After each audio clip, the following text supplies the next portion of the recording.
into the forces shaping governance, policies, and power. From the halls of government. You were there. I was not there. Check the record. Wait now. I was not there. To the voices of the people. We are suffering. This suffering is too much. It's too much.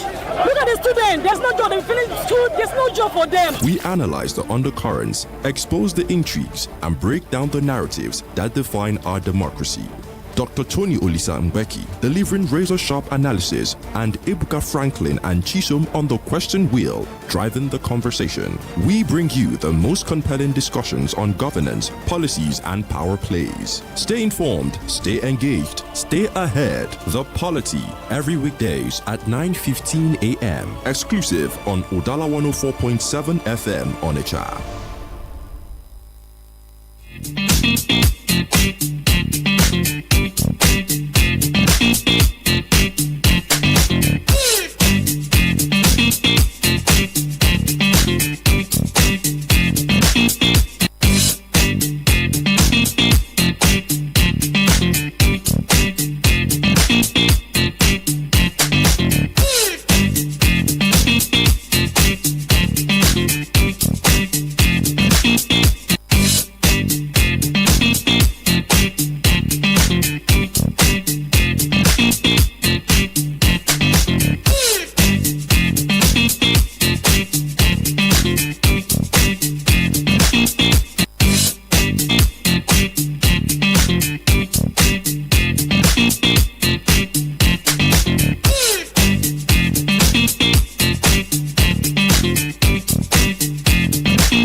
Absolutely, we have converged again in our sanctuary, like Tony would always call it, the Polity, on Udala Radio 104.7 FM. Good morning to you and welcome.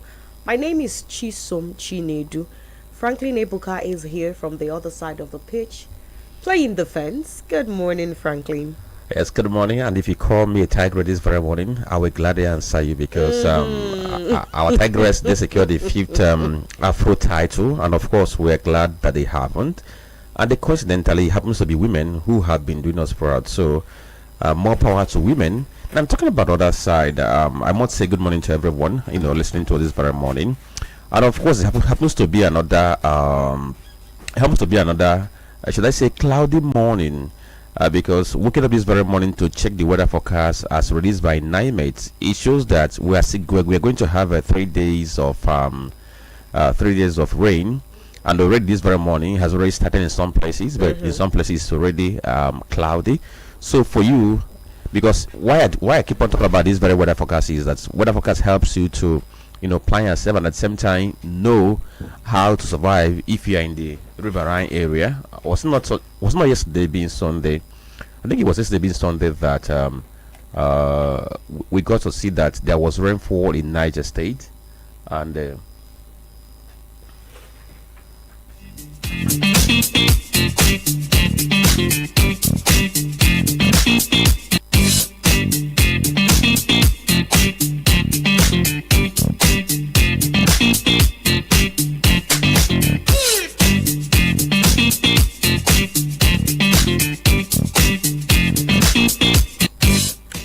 okay, so I was talking about what happened in Niger State. That was on Sunday. There was a rainfall in Niger State, and so many farms were washed away. And that boils down to the warning that we'll be getting from NIMET, NEMA, and every other person who is concerned with the weather, telling us that they should be ready. And those who live in the low area, of course, they have to evacuate because the water levels are rising. Okay, so this very morning, we're just hoping that authorities concerned will be able to take heed to this and make these people to become safe. Most definitely, we're not alone in the studio as well. On the analysis desk, we have Tony Olisa Mbeki here. Good morning, Tony. Good morning, Nigerians. Good morning, the good people of Southeast. Good morning, the Anambra and the Onitsha. I also say good morning, Chisom Chinedu. Good And morning. good morning, Franklin, Ebuka. After the weekend, I don't know what to say, party after party, but you know what? We are back in our sanctuary, just as you rightly pointed out, to pontificate the truth, to always proclaim the truth, preserve it, and at the same time ensure it is upheld. Good morning, God Almighty, the maker of heaven and earth, and we've seen everything going on in your own way. And Nigeria is agog, Southeast is agog everywhere, and I know many people are tuned to this very program. Wherever I visited on Friday, people tuned to Udala FM. Is something very, very really revealing. It tells you a lot that people are becoming conscious of every development. That's why they are consistently tuned to Udala FM. We appreciate everyone, but we'd also ask that you go to Facebook, you go to YouTube, and do justice to that, and ensure you follow the videos, the motion pictures. We are back here, and then we say congratulations to Nigeria and the Tigress. It is not easy, when it comes to success, and it seems that success has become a name when it comes to sports. So it's important. They have been both Afro Basket champions, 6-time winners before now, 2003, 2005, 2017, 2019, 2021, and even 2023. And then when they competed in the 2004 Athens Olympic and also 2020 Tokyo Olympics. That tells you their prowess when it comes to the world of basketball. And I am aware that they keep doing us great, but I don't know the reward system again. What will the president come with? But remember the one he showered on our Lady Super Falcons generated controversies, wrong pieces, and many people are still debating on what should be and what should not be. You're welcome. You're most definitely welcome. We have our papers on our desk this morning. We have The Nation, Vanguard, The Punch, and The Guardian. We tell you what the front pages say before we dive into the analysis. The Vanguard banner headline here: Silent Killer, Soaring Drug Costs, Ignorance Fueling Hypertension Deaths. The riders, you'd find the story on page 5, by the way. The riders, over 41 million Nigerians at risk as hypertension cases surge. Patients forced into deadly drug holiday as treatment becomes unaffordable. Experts warn of national emergency as sudden deaths spike nationwide. We are addressing problem FG. We see how much they are addressing the issues. I mean, the cost of drugs are still not getting anywhere affordable, especially for the common man. Ojulari's alleged exit, presidency, NNPCL silence heightens confusion. On page 10, Obito Soludo, my one-term 4-year vows sacrosanct. On page 8, we are not borrowing for 712.3 billion naira Lagos Airport project. Keyamo has that to say. On an interview yesterday, he had a lot to say about why that amount of money is being invested in the rehabilitation of the Lagos State, the international airport in Lagos State. You'd find that story on page 9. No zone in North marginalized by Tinubu. Kaduna Governor on page 30. Unprecedented windfall. Stock investors gain 25.7 trillion naira in 7 months. Domestic investors eclipse foreign counterparts. Experts call for caution as price correction looms on page 25. Afenifere to Southwest governors leverage on UN recognition to equip Amotekun on page 10. Killings, Benue leaders seek EU, UK, US intervention on page 30. And on the sports segment of the Vanguard newspaper, a victory lap. The Tigress beats Mali 78-64 to win 5th Afro-Basket women title in Ivory Coast yesterday. Okay, so the one we talked about, permit me to say that maybe the governor of Kaduna State deserves to be appointed a spokesperson for the federal government, because in recent time he's been talking much about this very government, what the government has achieved. Is it because he has this very relationship with Tinubu during their days in Nadeko? I don't know whether that's the reason. But let's go to the Punch newspaper, see the headlines here. We have the banner headline which says 2027 tensions, APC kingmakers scramble to quell state level uprisings. It's on page 2. You see a writer that says factions, legal battles, grip party strongholds, party upbeat over crisis in Lagos, Rivers, Benue, Bias, and others. I'm talking about crisis in the state capital of the APC. I don't know if any of us saw what happened in Rivers State over the weekend, where there was a primary election and the APC and PDP collapsed to produce consensus candidates who are going to vie for the local government election in that very state.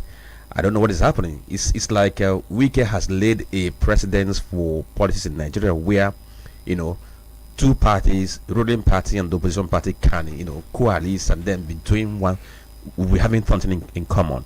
Let's look at other headlines here on Punch newspaper. Fuel imports surged to 71% as marketers ditch local refineries. That's on page 27.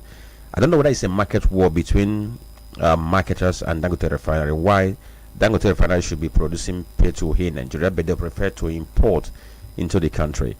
2027 Obi's one-term presidency gambit sparks political firestorm. It's on page 42. Of course, APC talked about it. Labour Party faction led by Abure talked about it, and some other Nigerians they have been talking about this. I look at another headline here that says Oyetola vows sweeping reforms to end both mishaps as committee submits a report. Is on page 27. You are going to read the details on that very page. I don't know whether this is going to make any difference, because for quite a long time we have seen different governments, whether at the federal or state government level, making statements about several boat mishaps we have in this very country. We have a case. You see a government coming out to say that without life jackets, no transportation. So we're hoping that maybe with this very report by the committee, we are going to have a difference on how we run our water transport system. Then another story here says 220 oil blocks abandoned amid debt crude crisis. That's on page 28. Striking doctors cripple Lautech hospital operations. Is on page 42 of the Punch newspaper. And there's another headline that says Fresh Holdco demonstrates resilience with robust half-year performance, grows gross earnings by 18.1% to 1.7 trillion naira. That's a business story on Punch newspaper. And then the last headline says under fire, Keyamo defends 712 billion naira airport revamp. See the story on page 28 of Punch newspaper. Right, and from the Punch newspaper, we proceed to the Guardian. Banner headline here: slow digital integration, rivalry mar NSW's odds ahead of Q1 takeoff, on page 6. Now above that, tension deepens as NNPCL as reforms power struggle split stakeholders, on page 3. Ame ADC slammed Tinubu's 712 billion naira MMIA renovations as misplaced priority, on page 3. Falana urges FG to fund welfare programs, not luxury projects, on page 7. PDP leaders split on Jonathan Obi for 2027 presidential candidacy, on page 6.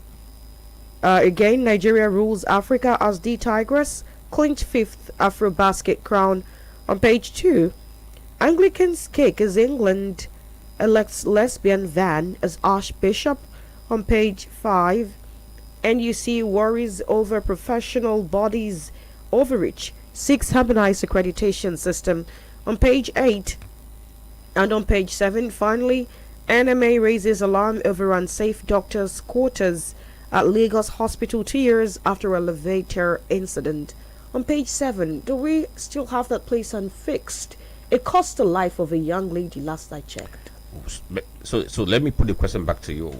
Were you surprised that it's still unfixed? 2 years after that incident that led to the death of that very young person.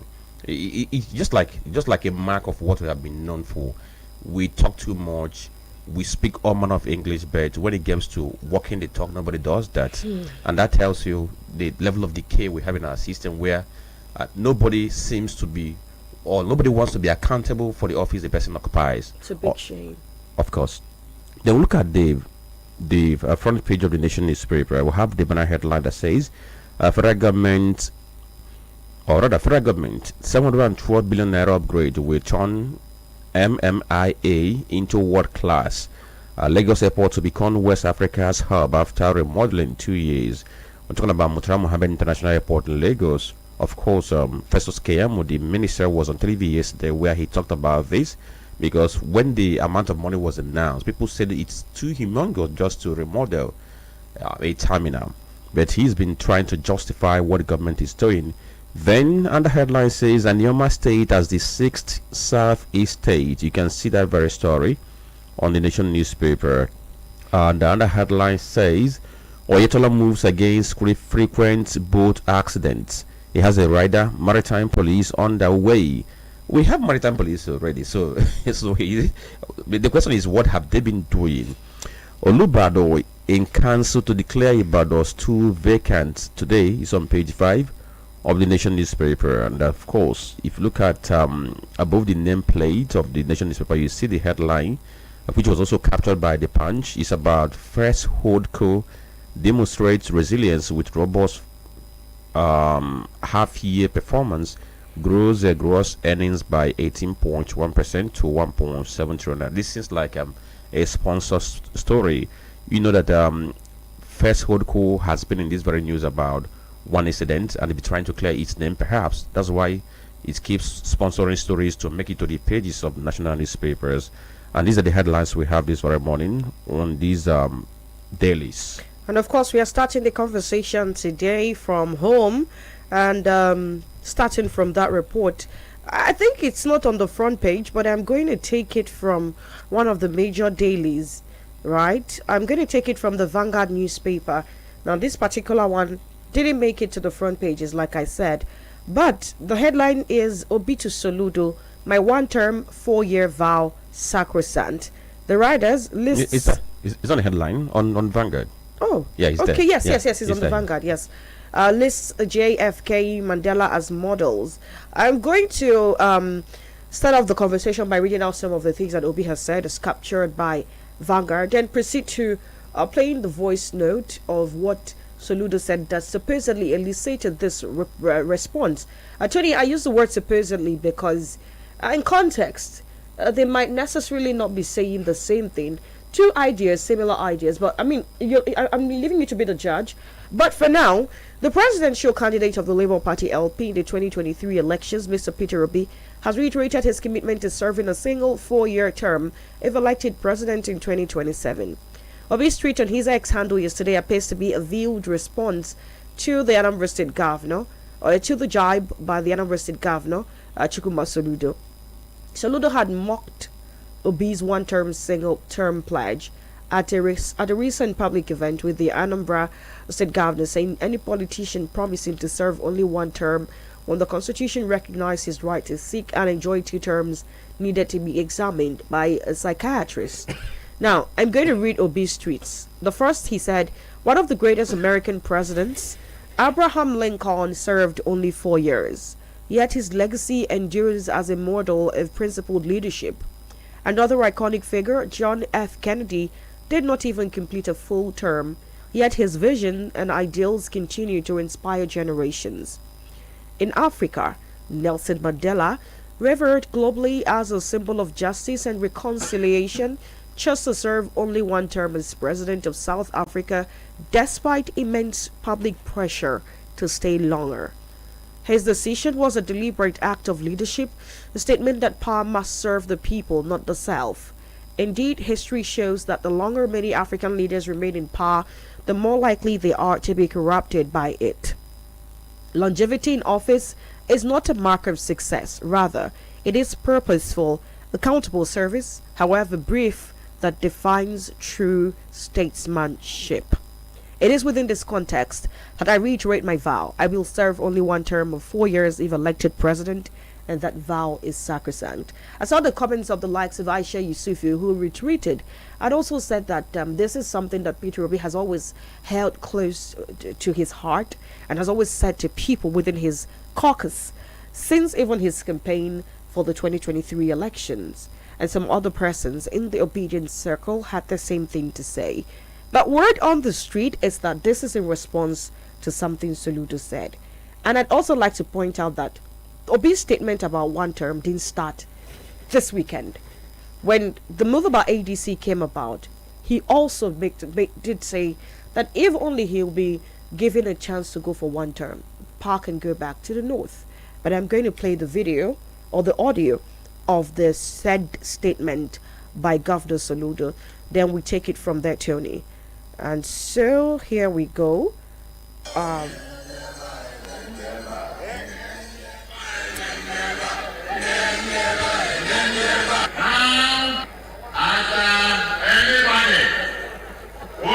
Contesting for ownership from Anambra South is trying to disrupt the zoning system in Anambra. Some of them want to come to lie to us. How can anybody with brain, you think you are talking to fools? You come to people and say, I will do only one thing. Any politician who said that must be sent to a psychiatric home. Because the person must have some mental problem. When the Constitution allows you to stay up to 8 years, they come and tell us, I'm going to spend one term. Tell us where it has ever happened. Anybody who says I'm going to do one term is a psychiatric examination. Okay, I'm going to stop it here, Tony. Of course, this is the part that most media houses, media outlets have been, pushing. But I'm curious to find out. This is campaign period in Anambra State. The Anambra State governor obviously was talking about the Anambra State election. Is there any need for this back and forth between the obedience and the solutions? I guess we are back to these rhetorics, and these rhetorics for me, they are quite diversionary, destructive in nature, and they are red herring, as we say in politics. If you look at Nigerian journalists, I will begin with them. I don't know the kind of journalists we have presently, but I must say that many of them are shopping for reactions, comments, likes, and all that since the introduction of social media. Many of them will go sensational to attract likes and comments because their pages are monetized, and they have left the ethical journalism. They have degenerated to gutter journalism. I must be frank with you.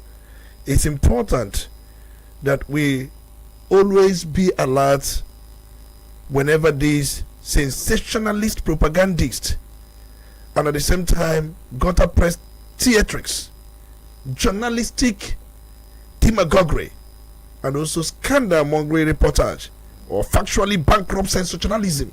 We must be very, very careful when we see one. We'll be able to identify one. And many of these dailies, broadcast media went as far as making editorial distortions and manipulative tabloidism.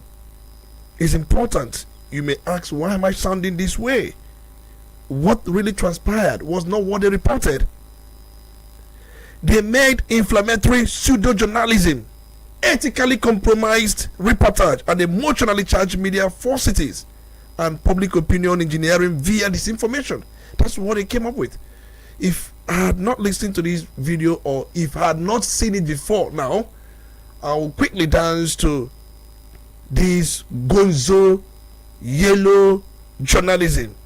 It's important we look at this thing. Just like I have said always, I'm a student of context. And from what Soludo said and from the response P2B gave, I think people put P2B into that response. For me, it was totally unnecessary.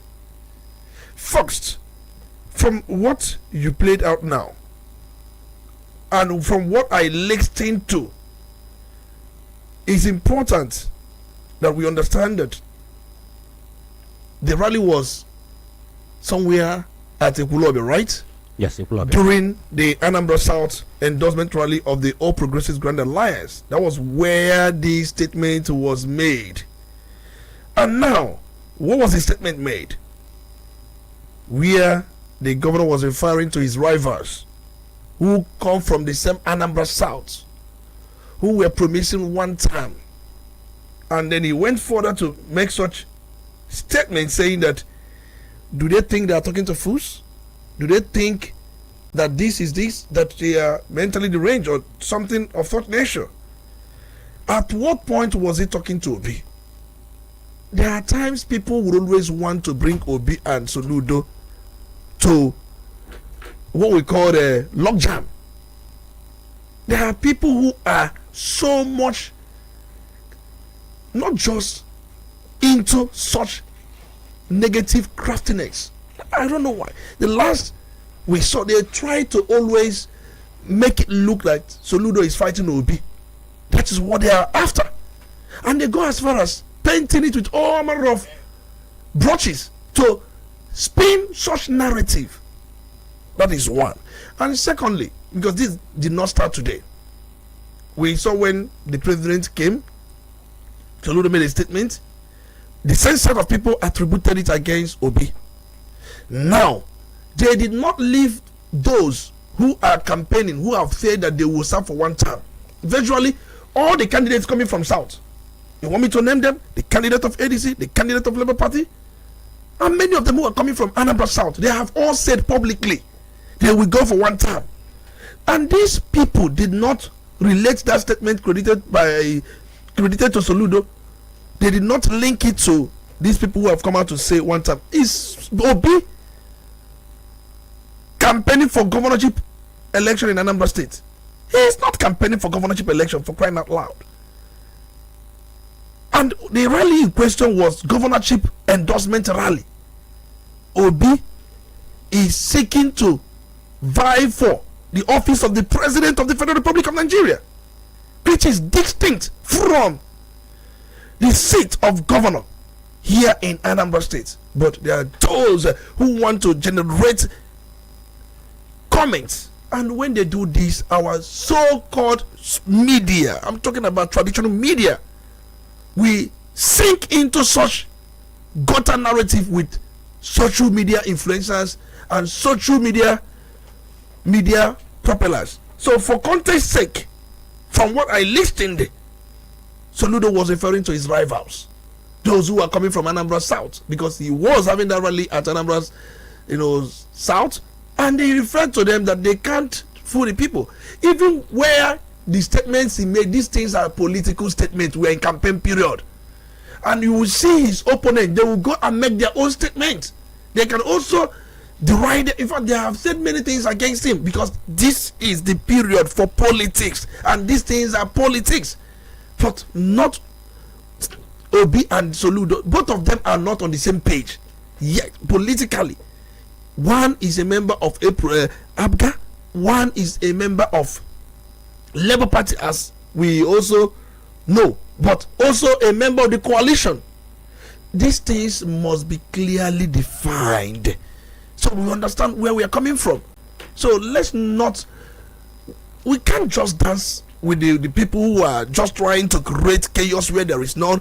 After all, Obi, when Soludo celebrated his 5 years, sent him a message, and the same set of people said, did Soludo do the same for Obi? Did he do that? Obi has shown this, has shown that. Fine, Obi in his manner has a different character from Soludo. Obi is more of a calm person, and Soludo is more of someone who approach issues head on. So Obi has his own way. Soludo also has his own way. Their both ways are not same. So you should understand the differences. But I've not seen Soludo publicly speaking against Obi. I've not seen. And I've not seen Obi publicly speaking against Soludo. But people want to make it look so that that Soludo is the one speaking against Obi. And you see how far these people went, as far as trying to link unconnected statements, and then put it that he was talking to Obi. And you look at the headline, Obi to Soludo, and Obi in his response was not responding to Soludo. He was responding to controversies this has generated. He wasn't responding to Soludo, but the same people had also put it that Obi was responding to Soludo, and the same people had also put it that Soludo was talking to Obi. They should desist. And I have always said, Mandela, when he became president, yes, Obi made mention of Mandela. It's good that we also make some statements about that. When Mandela was president from 1994, he became president. He did not campaign on one term. He did not campaign. He ran for presidency. He won. And when he won, his age was failing. In fact, he was almost 80. And he said he would not go for second term, but he did not campaign on one single time. We must also note it down. Mandela, I followed his campaign, where his presidency began on the 10th of May 1994 and terminated on June 14, 1999. He did not campaign on single term, but he, at a point when his term, the first term, was coming to a close, he decided not to run for second term. Also, for context sake, Abraham Lincoln, I'm aware, was a president of United States of America from March 4, 1861 to March 4, 1865. That was when he ran for president. That was his first term. Then his second term began on March 4, 1865, until his assassination on April 15, 1865. In fact, he was still on the second term. The first year of his second term, that was when he was assassinated. And I had known the stories. In fact, he was the first to run on his own party. Yes, he was the first president to run on Republican Party. Republican Party became new. It was a new party then. Democratic Party had been there for a very long time. Republican Party was more like a new party then. I think he was the first president to run on that very platform. So it is important we understand these issues. And Obi has given a response. He said, if that had not happened, try me. And I also see where many commentators are linking him to his former statement, saying that he vowed never to leave Abga, but he even vowed with his family, but he later left Abga. And one thing about politics is this: it's a game of interest, it's a game of choice. Okay, so Tony, let me come in here. I have two questions, but before I get to these very two questions, let me build up this very background, because even up to this very morning, I have been having conversation or banters on social media with some persons regarding this. Because what I tell people is this: for us who are in the media industry, we understand how this thing works. Somebody can make a statement, and you can just pick on it, and that becomes your news. Any other thing the person has said is immaterial to you, because you want to grab an attention to your page. That's the way media works, especially for the newspapers. Now, the very first time that this controversy started, what I told some persons who were writing is, don't fall for headline. First of all, get the video yourself. If you were not at the Equilibus Stadium, get the video yourself, start from the beginning and watch till the end, so that you understand the context under which that statement was made. And anybody who took time to go through that video would know that the reference was to the governorship rivals who are from the same Anambra South who promised one term. Just like Tony mentioned, we have John Nwosu of ADC who mentioned that he's going to serve one term, and he even said he had even gone to court to swear an affidavit that he can't stay beyond one term. We have George Mogala of the Labour Party who also promised for one term. We also have Nicholas Okachuku of the APC who also promised to do one term. Now, people should just take their time, go and get this very video and watch and understand the context under which this was made. Now, coming to Obi, I think Obi was should I say he was headed into making that very statement he made on social media, because first he had an X space, that Twitter space, where such thing came up and he talked about it. Then after the X space, he now went and made a post on his social media, trying to explain whatever happened. And in his explanation, he didn't mention anybody's name. He just stated his commitment to 1 year for 4 years one time in office. That was what he did there excellently, without mentioning anybody. But you know how how this thing happens. People will always have a way of making deductions and making inferences, even when it is factually incorrect. This is the way we are. And knowing that there has been this kind of tension between the two, whether they acknowledge it or not, but people who are their followers know that there's a tension between the two of them. So any statement that comes has a way of being interpreted in different ways. Now, whether it's wrong or right, some persons do not care. But for me, as a person who is in the media, I prefer to deal with facts. Like, let's speak to the fact that people can easily verify. Like, as I'm speaking now, somebody else can listen to that very video, watch the video, and be able to verify whether what I'm saying is true or not. Now, having said this, now let's now come to the issue of you, because you blame the media. If you go to media class, they will tell you that when a dog bites a man, it's not news, right? But when a man bites a dog, it's news. So what I'm saying is, if you go for a political rally, and if somebody makes a gaffe, that becomes the news. Don't forget Bulaba and Co. All right, it wasn't when Bulaba and Co trended. That wasn't the highlight of whatever happened. But because it was a gaffe, and media felt that this is what is going to sell. Of course, media tries in controversy. Media latched onto that.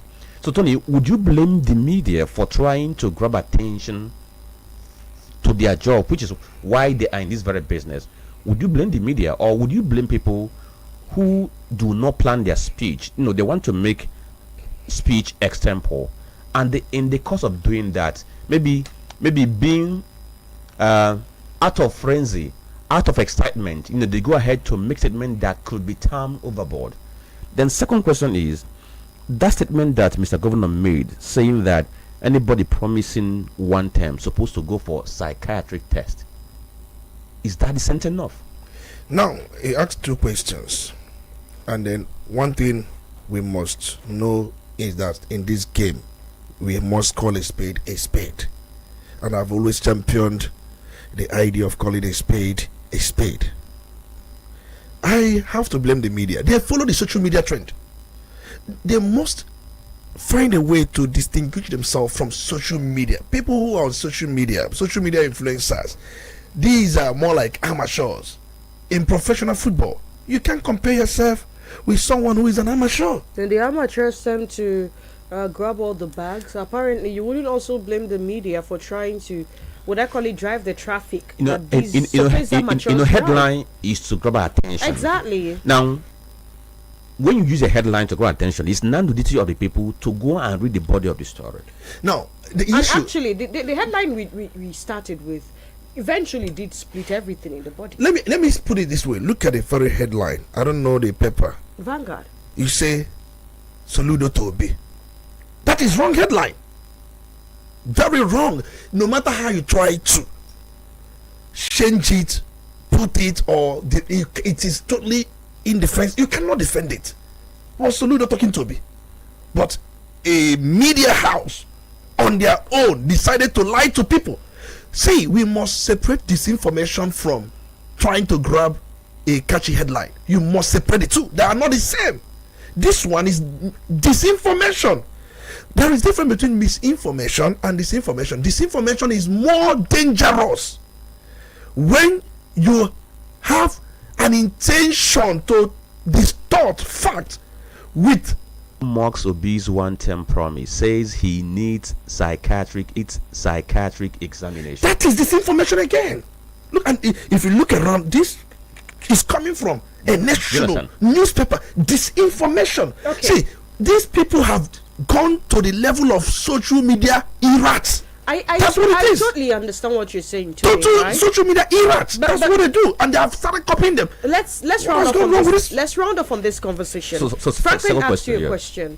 The statement, whoever it was going to, being immaterial now, was that decent enough? Now, you asked about decency. I'm not here to defend anybody. And I say during a political rally, it's a political statement. So anything is allowed. See, as far as, look at, name is not mentioned. Name is not mentioned. Where it becomes an attack is where a name is mentioned. And when you say anyone who tells you that this is this, the person needs a psychiatric checkup because it has not happened before. Yes, one can agree that if you had studied argument or logic in philosophy, you could say it's a fallacy. Yes, because one, it is what we call argumentum ad ignorantiam. One, because for the fact that something had not happened does not also make it that it will not happen. But that is not logic. This is political rally where politicians promise anything. And somebody is trying to say, put them on check. Put them on check. But that is by the way. And you say, how decent is this? Nobody was mentioned. If a Mr. A was tagged, if the candidate of so political party who promised you this, he nicks that is direct attack. But for the fact that nobody's name is mentioned, that leaves everybody to keep guessing. But who? Tony, can we say that whether anybody's name was mentioned or not, that this statement is way above board? When the second endorsement rally was held at Ekweme Square, Mr. Governor said that those who are going about saying they are campaigning, that they are doing fundraising for their businesses, that was within the ambit of decency. But when you said that somebody promised to go for one term and you say the person needs a psychiatric test, that statement can generate, or it can incite some persons. Don't forget that to some extent that the state was charged politically over the weekend. I don't know if you are aware of what happened at Enre, where there was this very fracas between two political party supporters over reported pull down of billboard. The atmosphere was already charged, and then on Saturday the governor said, if you are promising one term, you need a psychiatric test. And the people don't think that this statement is so decent enough to have come from him, knowing how renowned he is when it comes to world economies. Because people do not see him as somebody who is just like a regular politician who can just go to a rally and say any manner of thing, so that you get to understand where people are coming from. That this isn't decent enough, that it can even, they can even incite the other political opponents for them to begin to respond in gutter words, and before you know it, the politics can become charged. Let me take you back to Azikiwe and Awolowo era.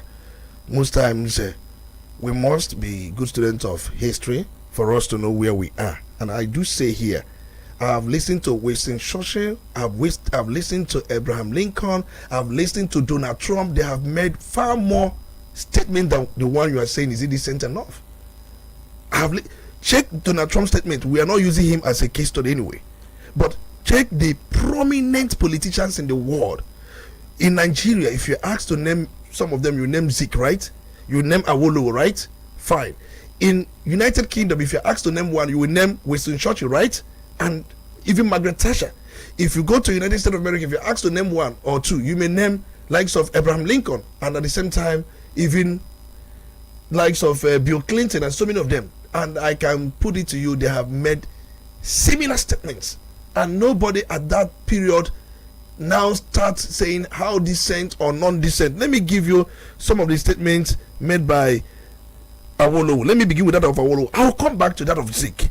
I'm aware that there was a time, Awolowo, that was around between 1961 and 1962, following the fallout between him and Zik and some of his Southwest supporters after Zik accepted to become Governor General and later President under the MPC-led federal government. Awolowo said, Azikiwe, he mentioned his name. He said Azikiwe started as a nationalist and ended up as a tribalist. And for people, that's a politically charged statement, because he accepted such coalition between the MPC, Northern People's Congress, and his NCNC. And he called him by his name, and they referred to him directly that he is a tribalist. That's Awolowo's statement to Zik. Now, coming back to Zik's statement to Awolowo, I'm aware that during that heated build-up to the controversial federal elections of 1964, because there was a federal election in 1964, when Zik accused Awolowo and the action group of promoting ethnic politics, and Zik came out openly, but he did not call Awolowo by his name. He said, it is better for a man to be a patriot and die for his country than to be a tribalistic man and destroy it. He was referring to Awolowo, but he did not mention Awolowo's name. Now, you can go on and on. I can let you know there are so many of these speeches. But charged. These speeches you are mentioning, if you go back to history, you see that when these speeches were made, they didn't go unnoticed. People reacted. I will just give you another example of when former President Muhammad Buhari, when he talked about dots in a circle. Exactly. When he talked about that, he was referring to people. And Nigerians didn't allow it to slide because people believed that he wasn't decent enough to have come from a president. Maybe if another man had said that, it might have been ignored. But somebody who was the president of the country made that very statement. Now, also when he made that statement, that should be about, I think that should be in 2011, where he said, okay, that was 2015, when he said, if what happened in 2011 should happen again in 2015, by the grace of God, the dog and the baboon would all be soaked in the blood.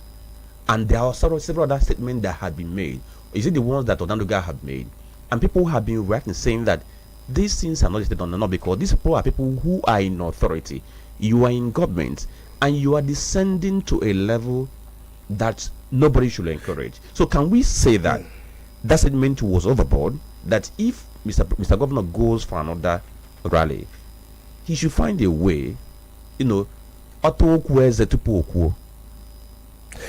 is what you think. And you say that maybe the governor, maybe he has to. Probably if I were him, I may not have told that line. But the point I'm trying to make is these statements are political statements.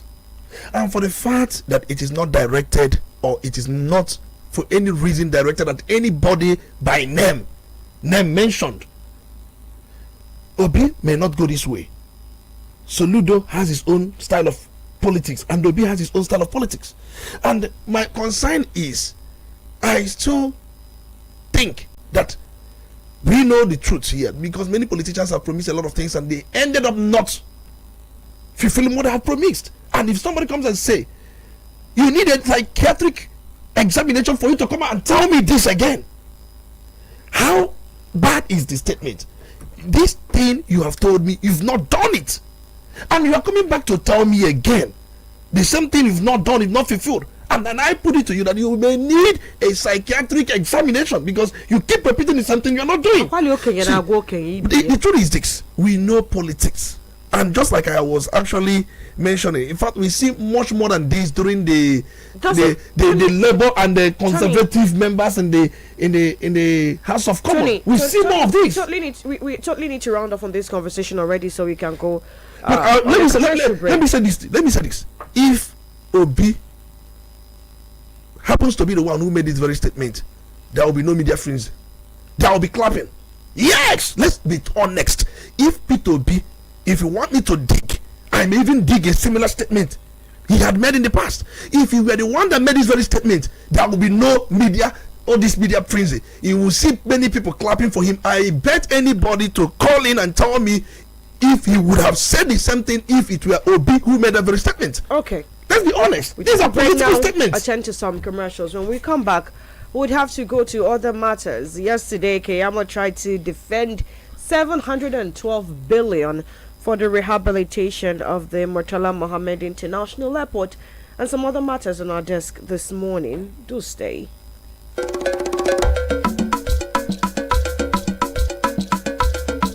Udala Radio 104.7 FM. Seriously authentic.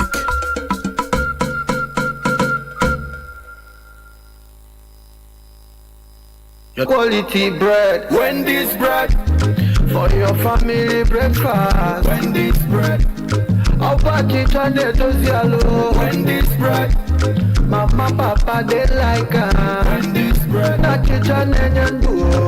Wendy's bread, even children they like Wendy's bread, Wendy's bread, minta. Wendy's bread, you get the better tasty, we go sweet your belly. Wendy's bread, Wendy's your body. Wendy's bread, champion. Wendy's bread, your tasty bread. You can contact us on our official address, Second Business Park, Enugu Road, GRA, beside Onitsha, Anambra State. We also have another branch at St. Michael Plaza at Tandy Road. Also contact us on 070-1149-1571. Wendy's bread, your tasty bread. Wendy's bread. Anambra Patriots for Soludo.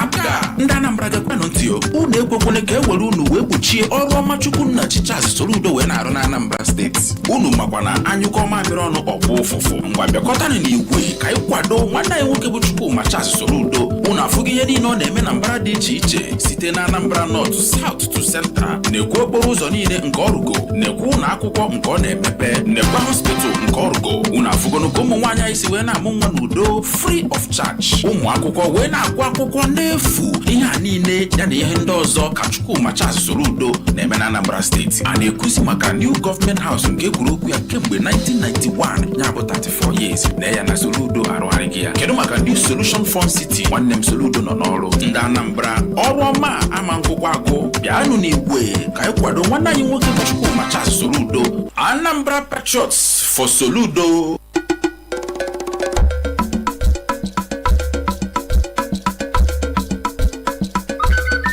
From the commercial city of Onitsha comes Udala Radio 104.7 FM, the voice of the region, where authentic news and entertainment meet.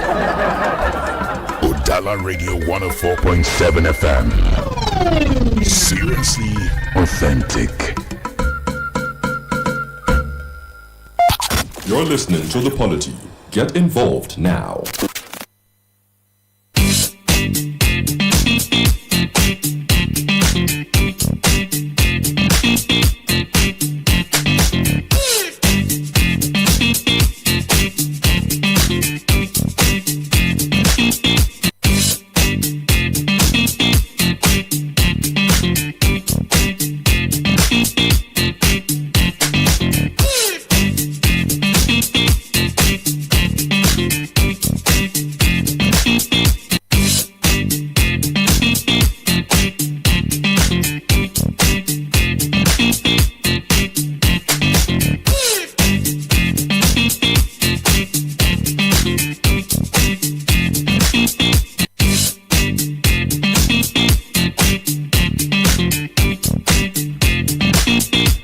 The conversation is still on here on Udala Radio 104.7 FM, The Polity. We are moving to the NNPCL.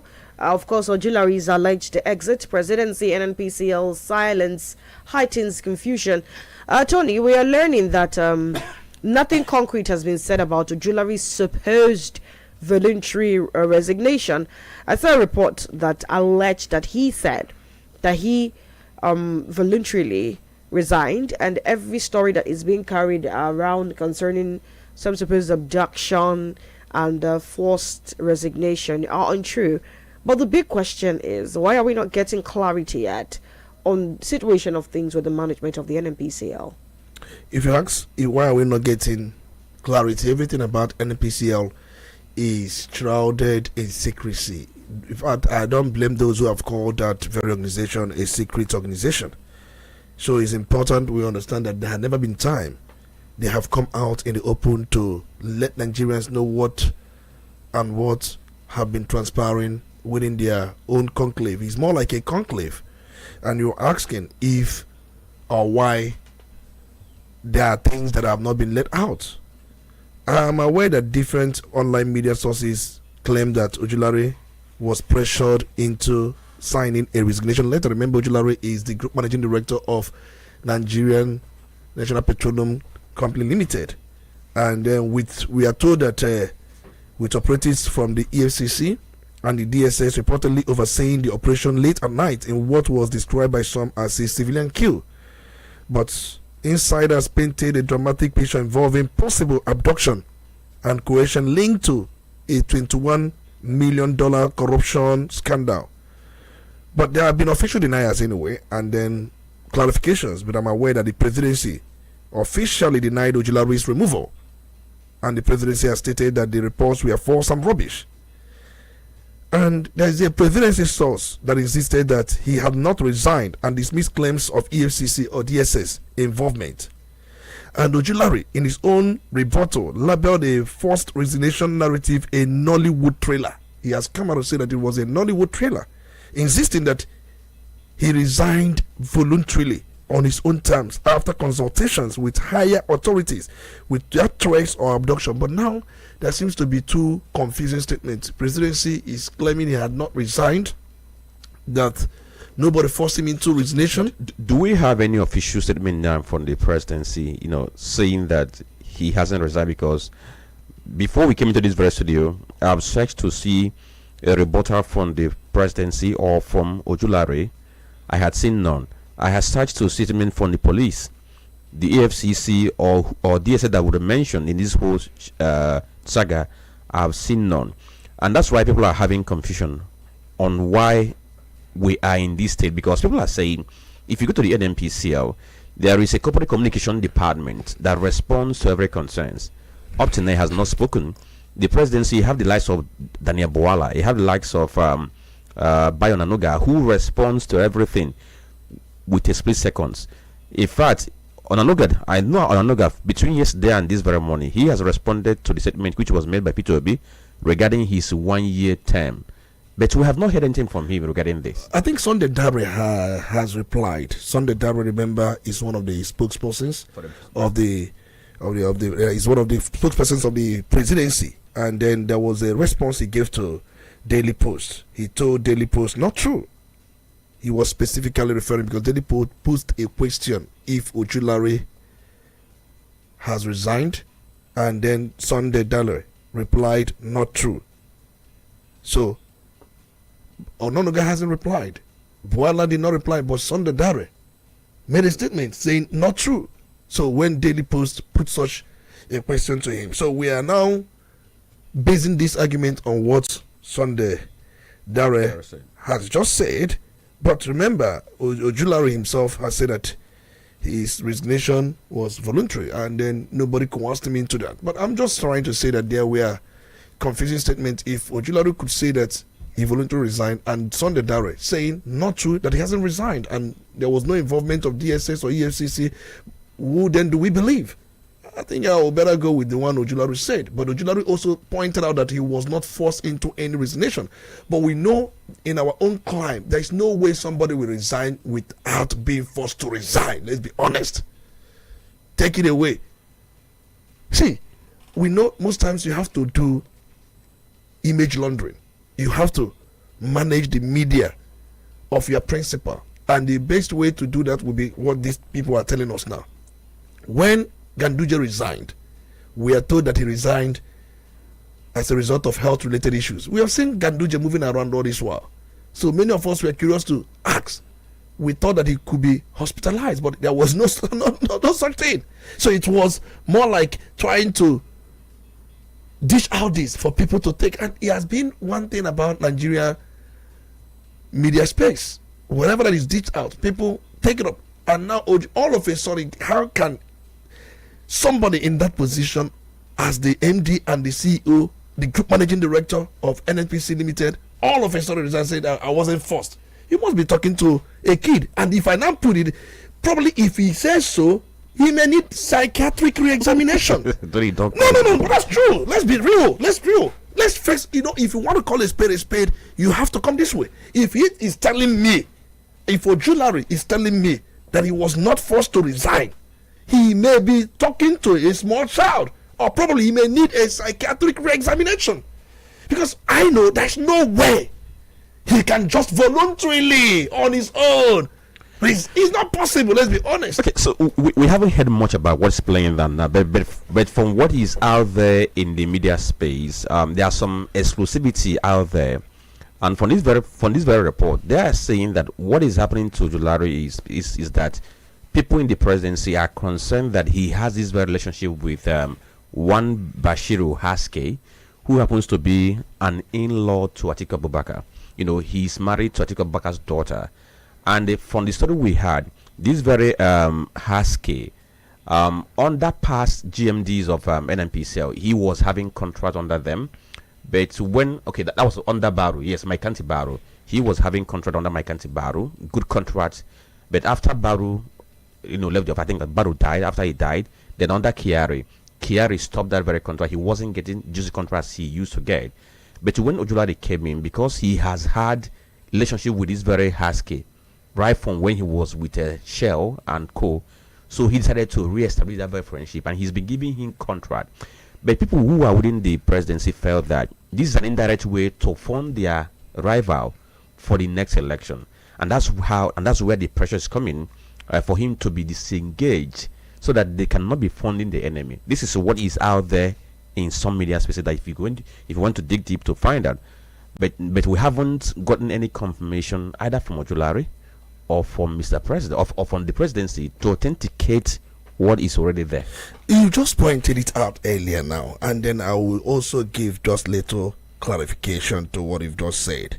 It's important we understand that Abdullahi Bashiru Husky, who is the founder and Group MD of AA&R Investment Group, which operates in energy, agribusiness, and also logistics and ICT. As the founder, he's the son-in-law of former Vice President Atiku Abubakar. He's married to one of Atiku's daughters, and it happens that he is a very bosom friend to Ojulari. I'm aware that after his April 2nd, 2025 appointment as the Group Managing Director of NNPC Limited, Ojulari I'm talking about, he was told that he reportedly, according to some reports, restored these privileged or patronage privileges, if I may use that word, patronage privileges, as they were for Husky. And just like you said, they were previously limited during Melekiare's time. And whatever you do for Husky, you are doing for Atiku Abubakar. And EFCC sources flagged several financial transactions between NNPC Limited and AA&R, the company led by Husky. And according to EFCC, they say that these money are not just being suspicious and tantamount to money laundering, but they went further to say that it's a way of indirectly funding Atiku campaign organization through Husky's connection. And then I must put it to everyone, Ojulari and Husky, they have come a very long way. And the whole thing started by you restoring the privilege or patronage privileges, which we are limited under Melekiari. You restored everything in full for Husky, who is a son-in-law to Atiku Abubakar.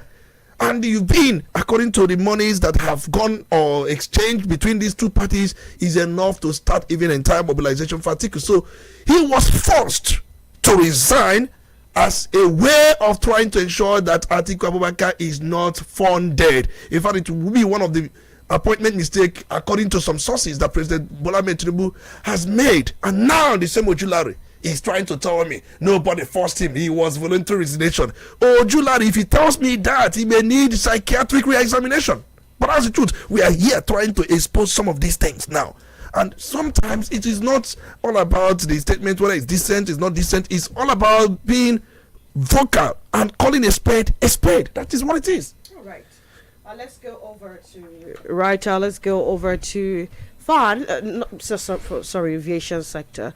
I listened to a couple of things that the aviation minister had to say. KMO, he had a lot to say about excuse me, please, the state of the Murtala Mohammed International Airport, starting from where he talked about the drag over who is going to, the agency, FAN, and the other one that would be in charge of things like facilities like Wi-Fi and all of that. He had a lot of reasons to believe, to also give Nigerians for the investment of 712 billion naira. Some persons have called this lack of priority as regards that amount of money being sunk into a sector that is used by less than 1% of the Nigerian population, while the larger chunk of our population goes hungry. A lot of infrastructure are left unattended. What do you think, Tony? For me, that money is humongous, there's no doubt. But I understand what Kemo was trying to explain. But from every response he has given, the question will be, is that a priority? And he led us to understand the genesis of the very problem. I have always said it seems that this administration is so much concerned about the elites. And whatever that concerns the elites, they take it as priority. And remember, it was on Friday we were here, and I did say Nigeria has about 8.18 million people living in internally displaced persons camp. And I did say quite a lot they are passing through. In Benue State, over 500 people are living in the IDP camp over there. And we are told that these people, they have been dying. Many of them have become skeleton, even while alive. And women, many of them have been having miscarriages, and they cannot fund or access healthcare as little as malaria drugs. It sounds a lot, but here we have a country that look away from the plight of these people living in IDPs who are suffering, but prefer to inject 712 billion naira into the Murtala Mohammed International Airport, Lagos, Terminal 1. And we are told that the Terminal 1 will be a major overhaul, not a patchwork, according to KMO. He said that the project involves fully scrapping Terminal 1 down to its structural skeleton, more like its structural carcass, including the removal of the entire roof, then the redesigning and the rebuilding to meet modern international standards affecting both wings, the D and the E wings. But he also made us to understand that the Terminal 1 was built in 1979 and it has become structurally decrepit due to decades of neglect. He was telling us that even the air conditioning system, the conveyor belt, the baggage system, escalators, and also general infrastructure, these things are not functioning again in the airport. So he says that these are plans to correct them. But we are saying, can these things be done in phases?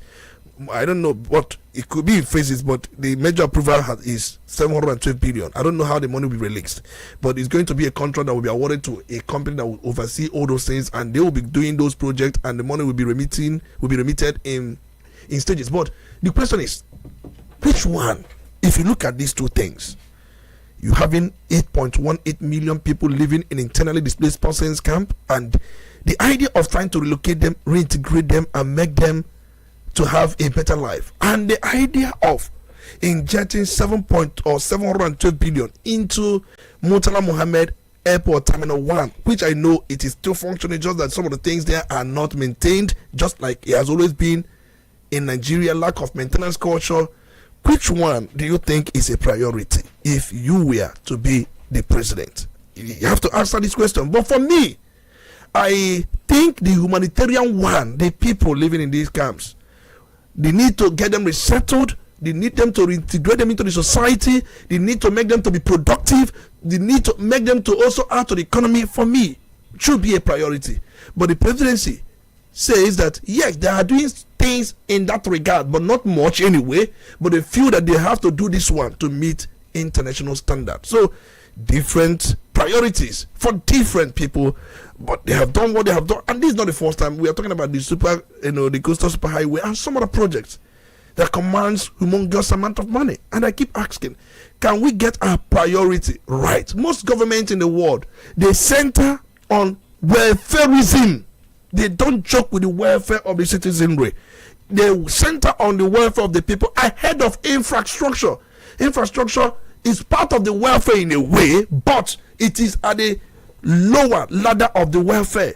The welfare has to do with people accessing education, health, security, and also having something meaningful to take home each time they come out. Each time they toy, they work, something back home. Giving education, giving health, and at the same time security.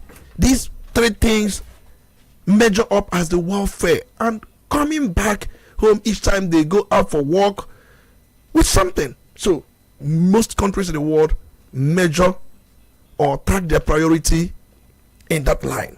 But there are some that believe that They have been left by the war. They need to start from the scratch and leave these people to die.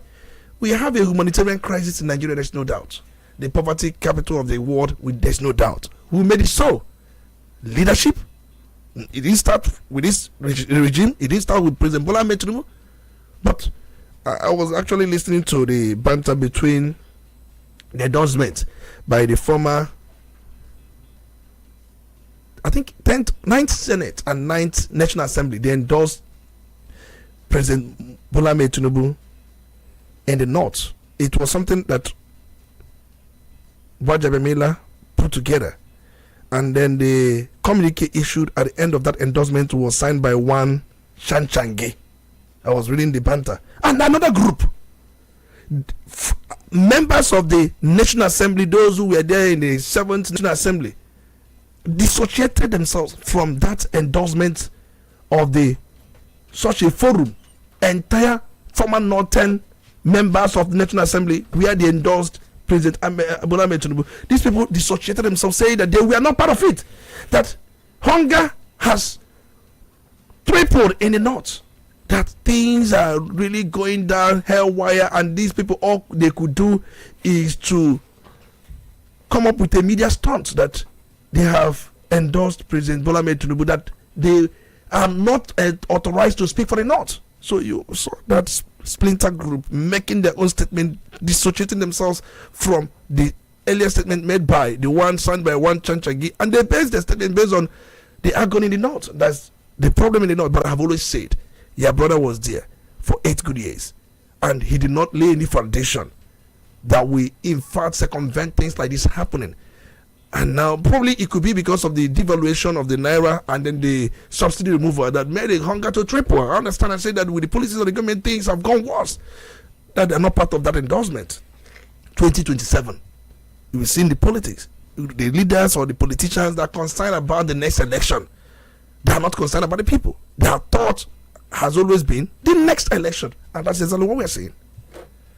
All right then, it's almost time for us to open the phone lines. You can join the conversation.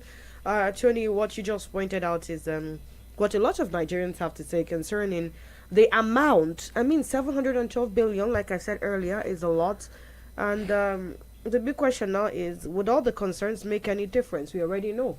Is it going to stop the federal government from investing that much? Do you think there is ever... I mean, it's been captured in the budget, so there's no backtracking. Is there? I was asking if there is possibly a backtracking on this. I don't think it's something that has been approved. It has been signed, approved.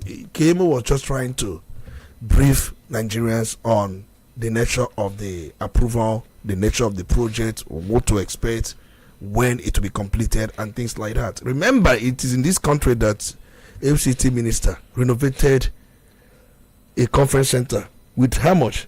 If I could remember, I think about 32 billion naira.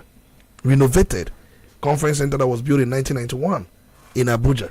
He renovated it with 32 billion, and nobody asked question, how can such a conference be renovated with such amount of money? For me, it's a humongous amount. And he, according to Wiki, he said that it is something that was the amount that before now nothing was working in that very conference center. It was abandoned, neglected, and he has to come in. But the amount in question is the issue. So is it just about the amount, or the fact that what population of the people, the taxpayers, does it serve? That is the point. And I am aware there are many schools in FCT, Nyanya, Buhari. There's so many of this. In fact, there was this documentary I saw. I was eating. The documentary was airing. I couldn't eat that food again. I'm just trying to let you know the picture of how gory it was. How gory that very school, primary school in FCT was. I couldn't eat that. In fact, I closed the food. I said, I'm not going to eat. Very, very horrible, if I may use that word. But you have an FCT government who believes that the conference center serves more purpose than taking care of some schools. Sure. He will tell you that it is within the jurisdiction of the local council area and stuff like that. But there is a way government works in partnership. There's a way they support each other to ensure that some of these things are fixed. Is this a problem of us always looking out for the big things? What we call the legacy projects, leaving the small things to take care of the big things. Is a problem. And if we go on in that line, it is a shame. The welfare of the people remains the primary responsibility of the government. Go to section 14, subsection 2b. And the Constitution even emphasizes that, provides that, says the welfare, the security and the welfare of the people remains the primary, not the conference center, not the terminal 1, not every of these things. Remains the primary responsibility. And I've defined the welfare, what the welfare is. You must bring health, you must bring education, you must bring security, and you also must bring food. And where people will work and earn, these things form part of the welfare of the people, which should be the primary responsibility of government, just as the Constitution under section 6, subsection 6c, makes that very provision not justiciable. That is it. You gave something, a guidance that is good, but you go to your section C, subsection 6c, and you also provide that it is not justiciable. Nobody can take government to court for failing to fulfill those responsibilities. All right, this is your time to join the conversation. Put a call across to 0803-221-6973, 0803-8766-994. All right, 0803-8766-94. We are live on Facebook at Udala Radio 104.7. Drop your comment right under the post related to the show. And of course, remember, 2 minutes, go straight to the point, be as objective as possible, and do turn down the volume on your radio set. Good morning. Are you there? Good morning. It's comrade. Welcome. I'm calling you from Onitsha. Can I go on? Yes, please. Thank you very much. Let me begin with the statement credited to Soludo and the response by P2B. You see, there's something I have always advised the governor. Just focus on your work. Focus on the people. You don't need a sort of validation for your second term. I have always emphasized on that. You know, when you say that he wasn't referring to P2B, no, you cannot say that for sure. Because when a witch cries in the night and the baby dies in the morning, it cannot be a coincidence. It has been his pattern. Even when he assumed office as the governor, he wasn't talking about his immediate predecessor. He was making references to P2B. It never started today. Then the recent interview granted to P2B by Arai TV, many things P2B says, none. He never debunked any. He just waits and picks the one that will switch his narrative and release it thereafter. Okay? So all these things we are saying, we all know we are not children. That's just the truth. We are not children. And that statement he used psychiatric examination, it is, it is unstatementship. You don't make such comments in a political rally. You have an advantage by showcasing the work you have done. I think that will be an advantage to you. So you should be rounding off now. Yes, let me just one thing I know that runs in their blood is this kind of Ezonyagwala mentality.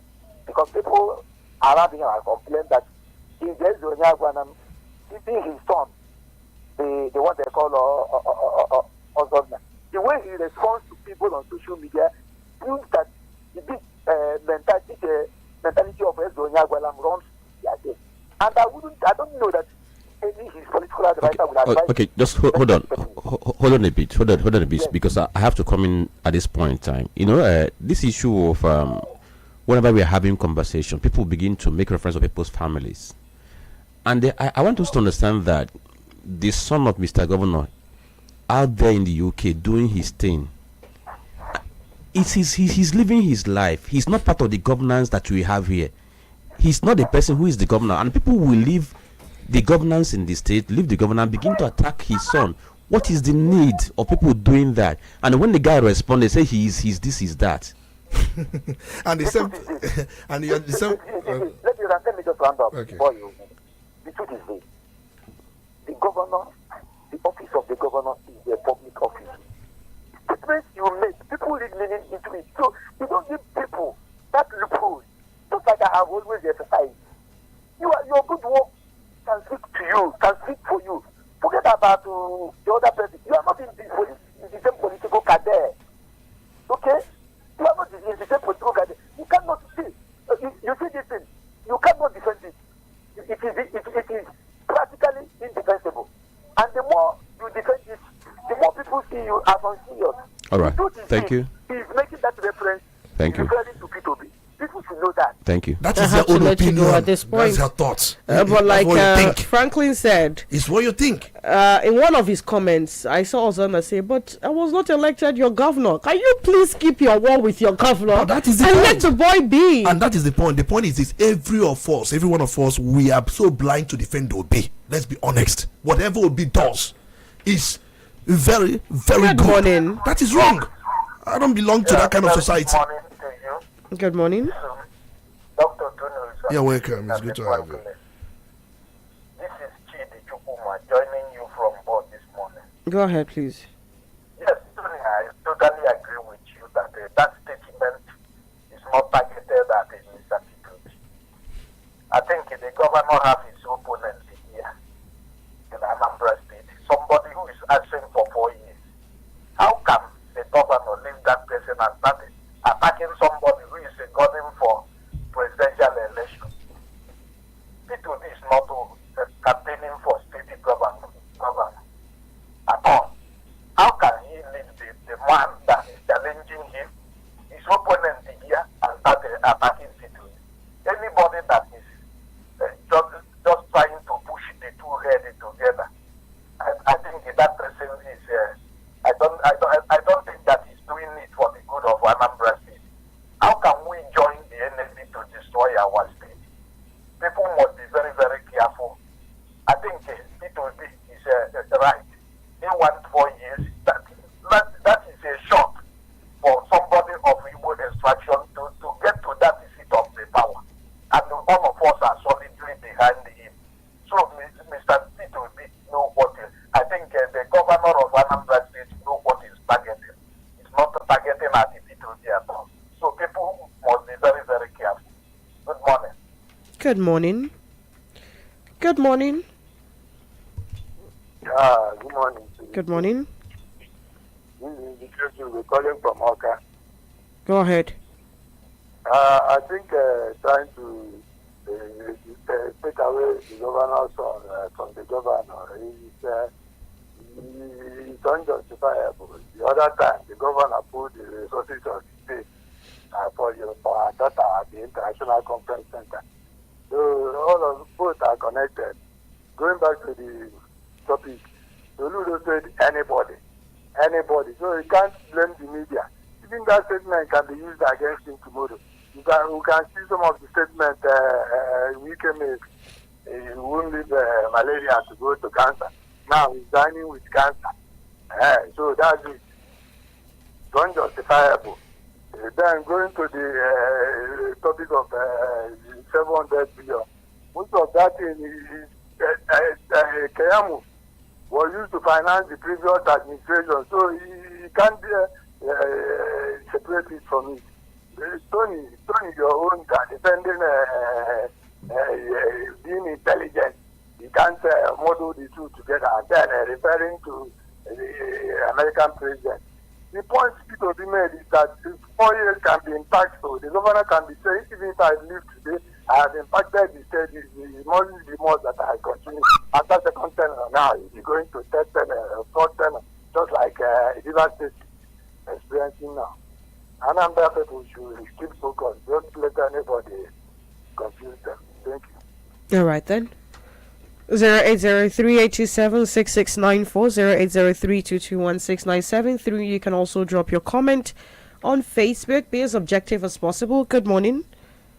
Yeah, Badmus from Unewi. Go ahead, Badmus. Good. Soludo said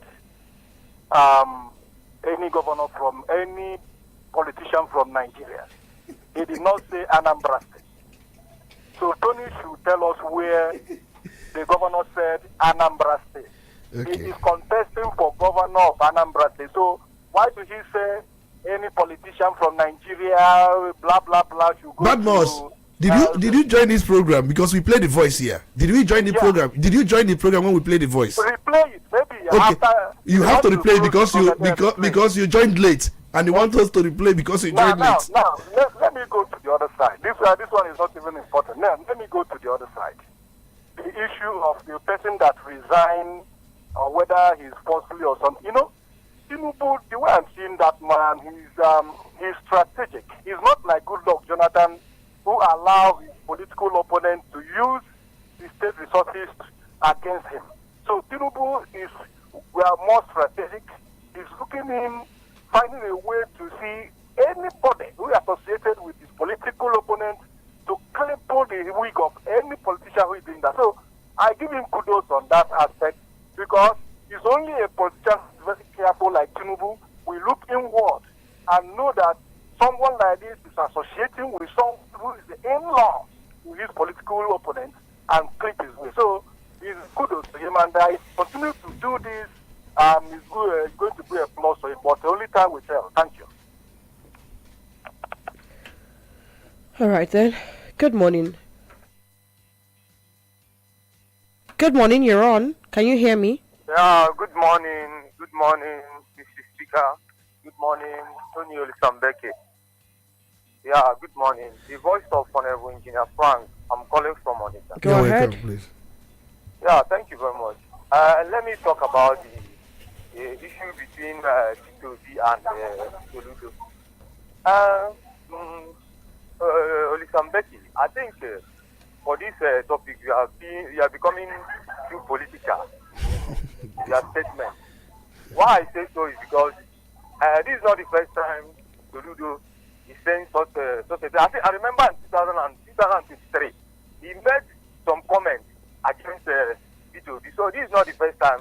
Defending him now, saying that and again from the if you listen to I listen to I have this in my phone. When you listen, you say Nigeria, you didn't say Anambra State. You're talking about general in Nigeria. You understand? So I think this Soludo should play with caution.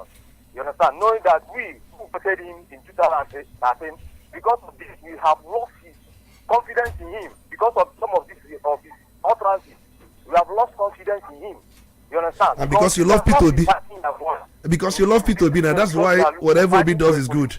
And or something like that, you are fighting your brother. It's very, very bad. That is the problem of we Southerners and Southeast. Okay. This is the problem. I know if it is Northerner, a Northerner cannot stand up and criticize his brother like this. Or even Yoruba man, he will not stand up and criticize his brother like this. Why are we so like this? Igbo people, why are we so like this? That is why up to now, people, they are saying they are marginalizing us, but we are the one marginalizing ourselves. Because you ask Nana Mama from Uno, and they see one of our way. So you cannot tell me that, okay, you are criticizing your brother. What do you expect other people from outside to do? Means you yourself, you are criticizing your brother. So I think this should play with us now. I don't like the way you say it. Thank you very much. Interesting. All right, then. Let me play that audio again. Play that video. Play the audio. When I play that audio again.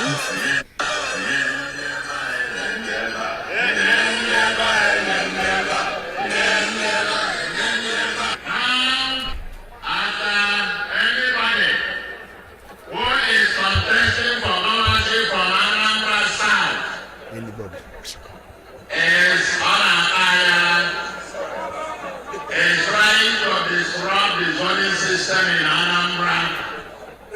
Some of them want to come to lie to us. How can anybody with brain, you think you are talking to fools? You come to people and say, I will do only one thing. Any politician who said that must be sent to a psychiatric home. Because the person has some mental problem. When the Constitution allows you to stay up to 8 years, they come and tell us, I'm going to spend 1 term. Tell us where it has ever happened. Anybody who says I'm going to do 1 term is a psychiatric examination. Because you are taking everybody else to the fool. And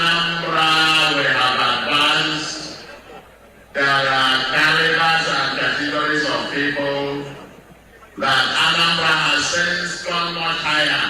We are not going to go back. Street urchins. Anambra has no place for street urchins. Let's. Okay.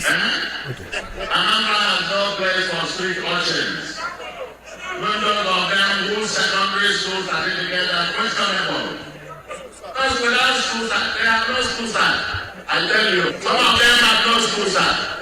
You know, I intentionally stretched it to this part so that I would find out if there was something that I cut off the first time I played this audio. And somebody, right? It's good you play the audio. And from what we hear, it was entirely about the Anambra State. No, leave these people. Hold on. I'm really enraged.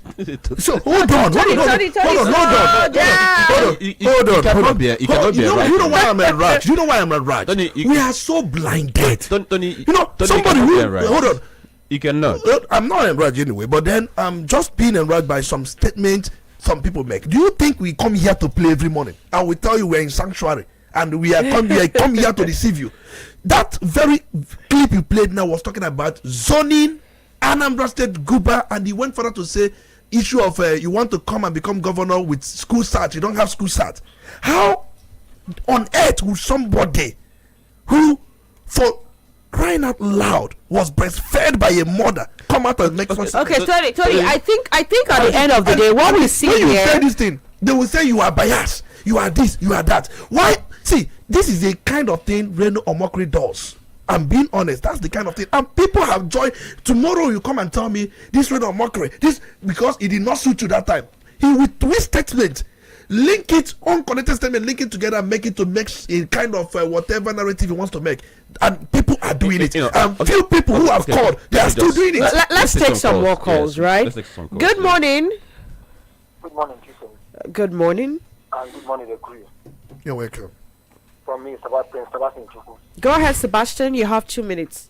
Tony, there are no way you will tell us that Soludo is referring to only Anambra South politician. He said any politician, and P2B is also a politician. Stop defending him. We are no longer kids. Good morning. I want to ask you, if some people did not, hold on, any politician from Anambra State, where did the context begin? The context started with any politician from Anambra. That was the first statement he said. Every other statement is subsumed in that context. If that thing is played 20 times, some of you who are blindly following Obi, and some of you are doing the service to Obi, I'm being honest, they are doing the service to Obi. Tony, hold on. So let's just get to acknowledge some posts on our Facebook page before we continue. Odnake Gon says, okay, I think Tony is trying. Okay, I'm not going to regurgitate this now. So we're going to put them together, and then he's going to respond. He's talking about the same issue that some callers made reference to. He posted from our water, and then Mazinwori Chi Kwadoro Osinachi says, it's high time we the Igbos stop this political drama against ourselves. I also wonder how we Igbos will continue criticizing, insulting, and limiting ourselves because of selfish interest. To me, the governor is not actually getting it right here, because he must not involve Obi's name in his political ambition. This action is aiding other geopolitical areas to play with our political ambition too. Okay, he posted from FM Onitsha. And then this one is from John Bwe. Okay, he says, okay, so he said the same thing, that he doesn't agree with you, that he's saying that Tony is defending the governor of Anambra State, and okay, he goes on to talk about okay, he said it's a matter of concern that Governor Soludo doesn't talk with civility and decorum when he makes political outbursts, especially on P2B's issue. He said he once said that P2B's achievements during his 8 years were worthless. Okay, so I will take this now. Let's go to the next one. Okay, Odnake Agon is still coming to say the same thing, so there's no need to try to repeat what you said before. And then Tochukwu Stanley Unoboaga says, all I can say is that the government of the day didn't recognize the existence of a common man in Nigeria. We are talking about primary school pupils at FCT. What about primary health? What matters most to them is their abilities to travel to foreign countries to take care of their health, their children's education, not for Nigerian schools because they are not worth their child's class. And then John Mbe comes back to say, okay, John Mbe, I have to go to acknowledge others because we have plenty of them. The Callistos Chibike says, anybody, any politician who said that. Okay, then Chooks Ezedebego says, anybody is the first statement. The second statement is any politician. And I think that these are the posts we can acknowledge now.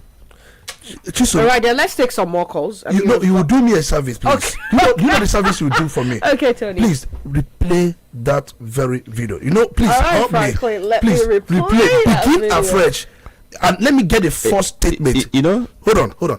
Replay that very statement because there are those who are doubting Thomas's. If you do not bring it out and give to them, okay. Tony, even if you play this thing, no, 1 million times, just play the first part. I'm trying to let you know. We are concerned with the first part now. Please, hold on, please. Let me also. There are other posts here. I'm trying to acknowledge.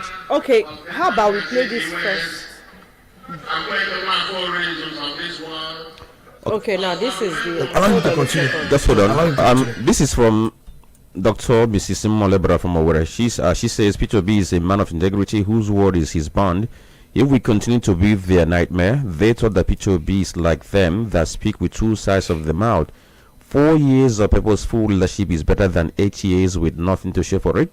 Amobi is divinely ordained for the task of rescuing Nigeria from the deep well of visionless poverty, hunger, collapse of the economy, and infrastructure we now have under a ruthless government.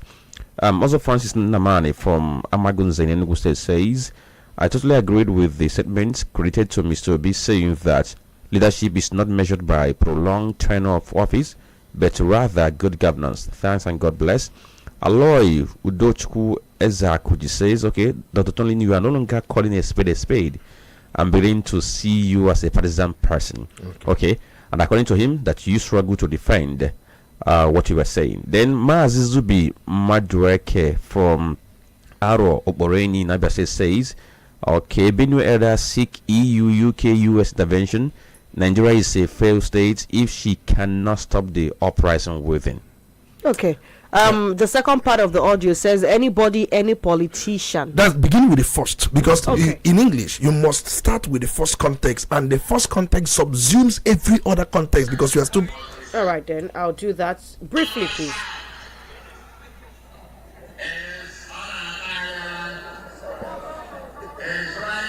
No, it didn't begin. It didn't begin from the from the start. That's not where it started. That's where it started.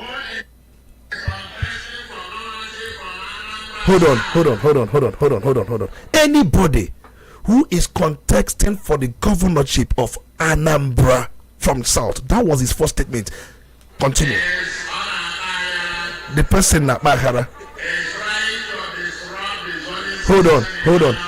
Chisom, hold on there. Hold on. The first context in that very statement, anybody. And who is that anybody? Who is contesting for governorship in Anambra? Is that contest not clear enough? Anybody, people says is anybody, is Obi contesting for governorship in Anambra State? Hold on a second. That is a question. Okay, so the first contest subsumes everything. All right then. Subsumes everything. The first context. We are totally out of time, and Obi is not. See, let me say this thing. Somebody call in and say the northern politicians do not. That's not true. That is not true. We saw Atiku criticizing Buhari. Criticize Buhari, call Buhari all manner of names. Why? Are they not from the same north? They are from the same north. And somebody is trying to preach to us that the northern people do not do that. That is wrong.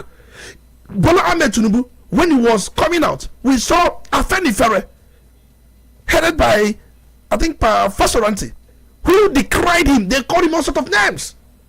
And somebody will come in here and tell us that Yoruba people do not do that. Politics is not a case of tribe. It's not emotion. It's a game of interest. If your interest clash with my interest, there are some statements I may make to project my interest more. But the question is, let it not be, degenerating to some of these things. The point I'm trying to make is, don't come here and preach us what we know. You go to market, you preach these things to people in the market, telling them that the outside they are more defa, the Yoruba they are mefa, why in the Jamia? That is not true. Stop. Right. It is information. Okay, so let me end this very program this very well, because this is not this point now. I'm coming from a personal perspective, because the statement that was made by the governor at Epuobia, in every definition, I have tried to analyze it. It is unbecoming of a governor and somebody of his stature, knowing what he represents. It's unbecoming, because just watch media space now between now and tomorrow and see how other parties are going to react, telling you that statement has the potential to trigger others to react, because it wasn't the best of statement. Right. That's number one. Then number two is the fact that statement was not directed at Obi. Now, I want people to think beyond Anambra. Chibika Amechi, former governor of River State, he said if he gets the nod under ADC, he's going to serve one term. So that means that we can as well extrapolate to him, because it also applies to him. Now, has anybody tried to head him into reacting to that very statement? I want us to think beyond our environment. We will not think that, because we are so conscripted and scripted that whatever one person says we follow. Let me also say this: people have also forgotten that Obi, the kind of attack Obi gave to Willie Obiano, they have forgotten it. I was in CKC when Obiano publicly, when during the burial of Father Tabo, I was there.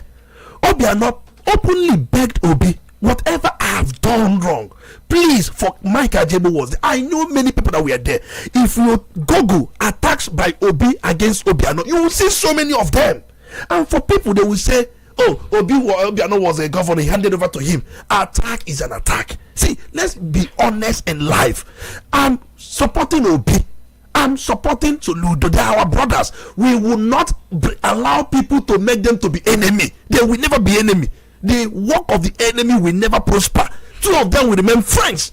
And all this collusion, Renault will tweet, I will do his own, we will follow him. They will never become enemy, if that is your thought. Oh, well, gentlemen, Tony, I think you've given your parting shots. You think they can never be enemies. Thank you for your contribution this morning, Franklin.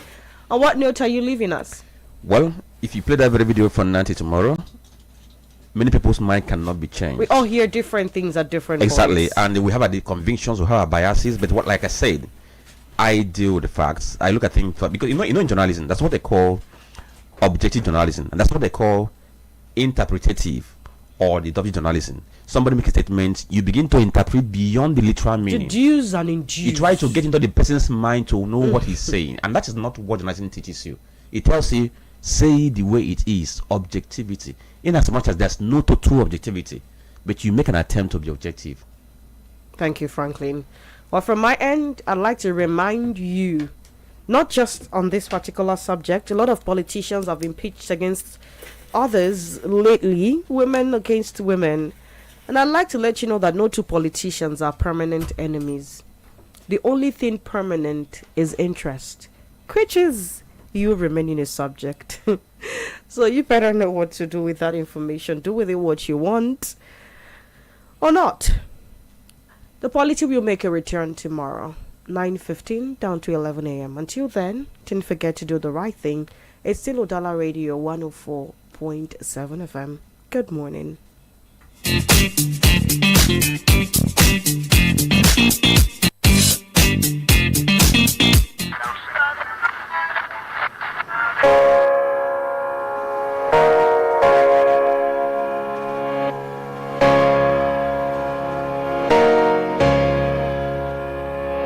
There is something missing in the world today.